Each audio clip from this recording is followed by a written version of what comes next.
Bonjour tout le monde, c'est Maud, on se retrouve pour une nouvelle vidéo, un nouveau point sur les sorties livresques du mois de mai.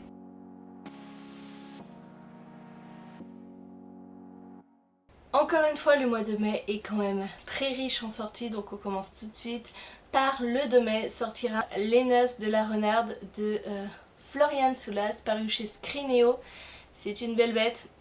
Si vous m'avez suivi sur Instagram quand je l'ai ouvert, j'ai cru qu'il y avait 2 livres à l'intérieur de l'enveloppe, mais non, il n'y en avait qu'un. Et c'était celui-ci. L'illustration est toujours aussi belle. Elle est faite par Aurélien Polis. Et donc Florian Soulas, c'est la booktubeuse que vous connaissez sous le nom de Sailor Flo qui a écrit Rouille, que je n'ai pas encore lu, honte à moi. Mais je commencerai à découvrir sa plume, son écriture avec Les Noces de la Renarde. Nous sommes dans un roman qui va plaire, je pense, aux amoureux du Japon, puisque nous sommes à 2 époques.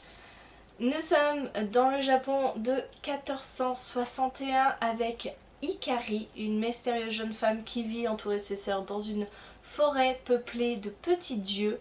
Elle s'intéresse aux humains, sauf que eh bien, les relations avec les humains sont complètement interdites. Et nous plongeons aussi en 2016 à Tokyo avec Mina, qui a le pouvoir de voir, de côtoyer les yokai, des esprits, des monstres de folklore japonais.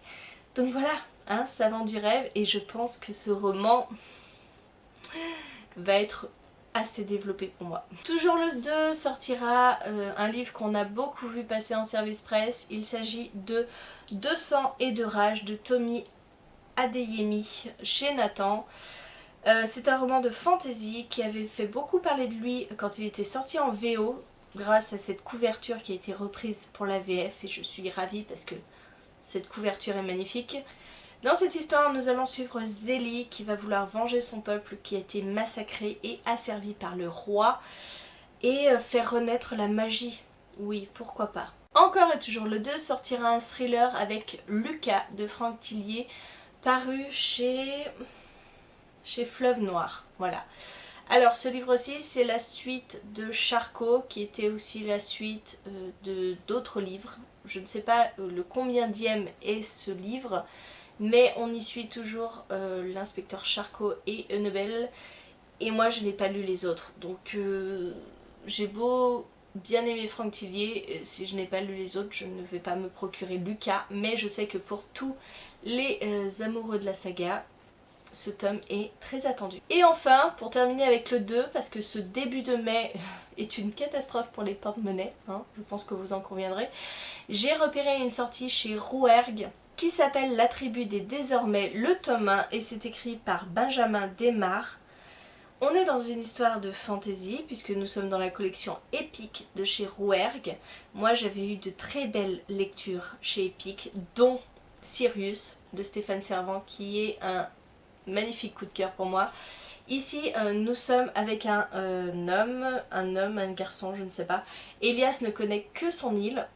Il n'a toujours vécu que sur son île, sauf qu'il va se retrouver banni de l'autre côté du mur de Ronce.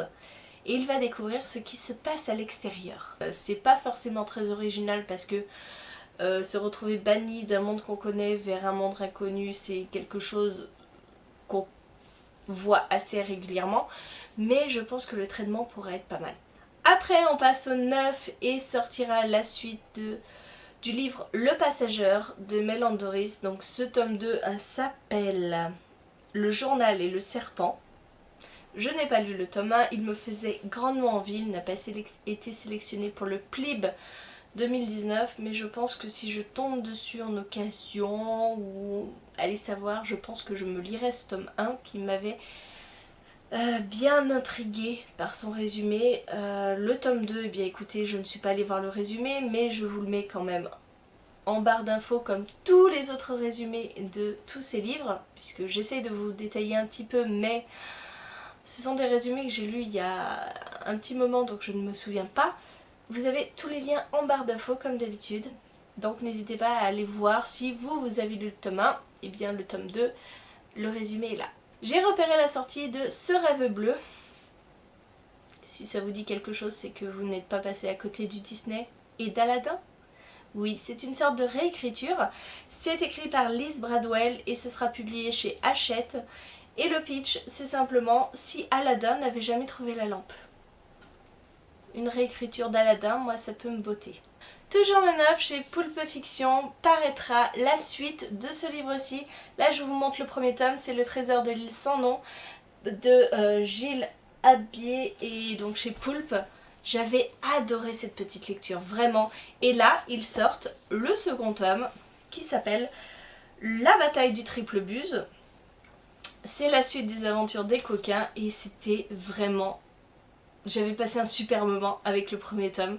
Je sais pas si je lui attribuais un coup de cœur, mais franchement c'était génialissime, j'ai adoré et donc je vais me précipiter sur cette suite, sur ce tome 2 qui sort parce que je suis trop contente qu'il sorte un tome 2 avec ses personnages hauts en couleur et toute cette histoire de pirate. Le 9 sortira chez Scrineo Radeon, c'est écrit par Frank Dive et c'est un post-apo. Si vous me connaissez assez, vous savez que les post-apocalyptiques, le post-apo, c'est mon kiff.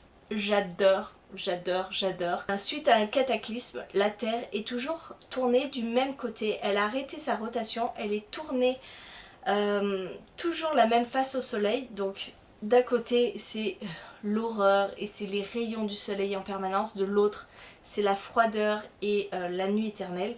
Et donc deux peuples s'affrontent sur sa terre dévastée. Et waouh, c'est du post-apo, j'adore le post-apo. Donc celui-ci sera lu forcément. Et enfin, dernière sortie du 9. Faut bien que ça s'arrête, j'ai l'impression que tout est concentré au 2 ou au 9 en ce mois de mai. Sortira Everless de Sarah Holland chez Bayard. Et c'est pareil, ce livre je l'ai vu tourner de partout sur les chaînes anglophones. On ne parle que de ce livre, on attend sa sortie française. Et bien la voici au 9. Et donc nous sommes dans un monde où tout se paye en temps.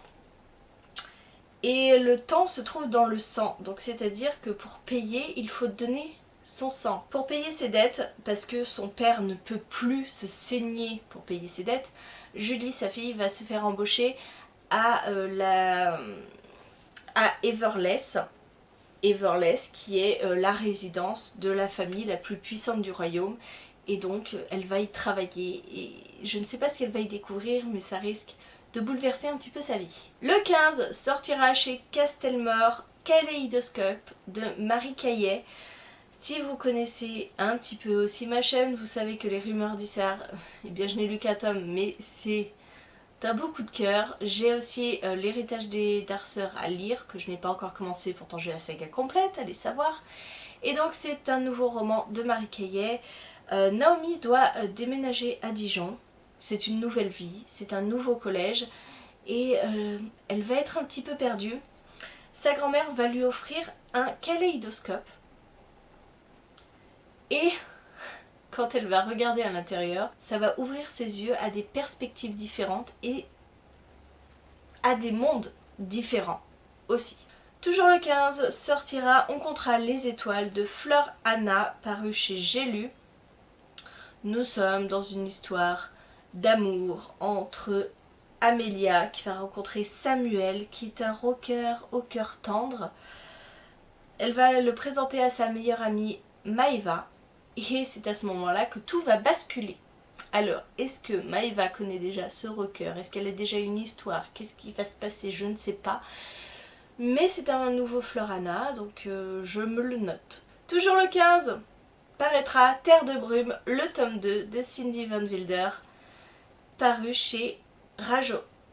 J'ai beaucoup aimé le tome 1, j'attends avec impatience ce tome 2 puisque ça clôture la saga.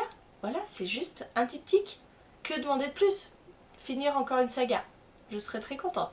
Le 16 doit sortir L'Enfant d'Oradour de Régis Delpeuch, paru chez Scrineo. C'est une histoire vraie d'un enfant, le dernier survivant de ce qui s'est passé à Oradour-sur-Glane. Je pense que ce récit va être extrêmement poignant. J'adore la couverture, elle est magnifique. J'ai un petit peu peur, hein, je dois bien vous avouer, mais c'est un roman jeunesse et pour le devoir de mémoire, je pense qu'il est essentiel de le lire. Ce sera fait puisque c'est une demande que j'ai faite à Scrineo et je devrais le recevoir et j'ai très hâte de vous en parler.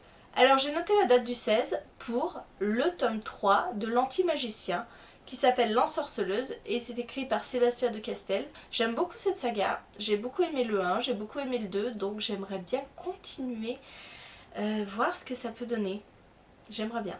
Toujours le 16 sortira un tome 2 avec la princesse et l'alchimiste qui se nomme À la poursuite des souvenirs volés. C'est de Amy Alward et c'est paru chez PKJ. J'ai le tome 1 dans ma palle. Hein, c'est l'histoire de cette princesse qui boit un élixir et qui tombe amoureuse d'elle-même et qui va demander aux alchimistes de son pays de trouver l'antidote. Voilà. J'ai le tome 1, je l'ai pas lu. Bon bah...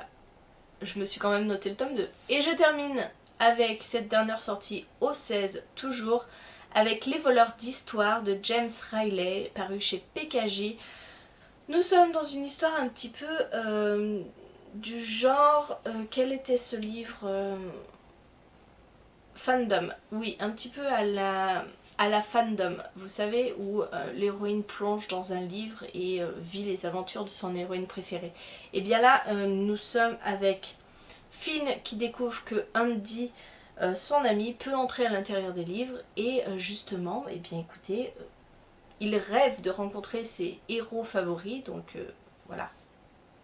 On surfe un petit peu sur la même histoire, j'espère que ce sera original. Je n'ai pas lu Fandom de toute façon. Mais de toute façon, dès qu'on parle de livres et de plonger dans les livres, pour tout lecteur, c'est un rêve, donc pourquoi pas. Voilà, j'en ai terminé avec ces sorties. Vous avez vu, ça s'arrête au 16 parce qu'après, ben, je n'en ai pas noté d'autres. N'hésitez pas à me dire en commentaire si vous avez une sortie qui vous intéresse particulièrement et que j'aurais raté, que je n'en aurais pas parlé. Tout est possible, hein, je n'ai pas les yeux partout, j'essaye mais je ne peux pas y arriver, il y a tellement de sorties. Donc n'hésitez pas à me dire en commentaire tout ça. Et en attendant, je vous fais des gros bisous, je vous souhaite une bonne journée, de bonnes lectures et je vous dis à très bientôt pour une nouvelle vidéo.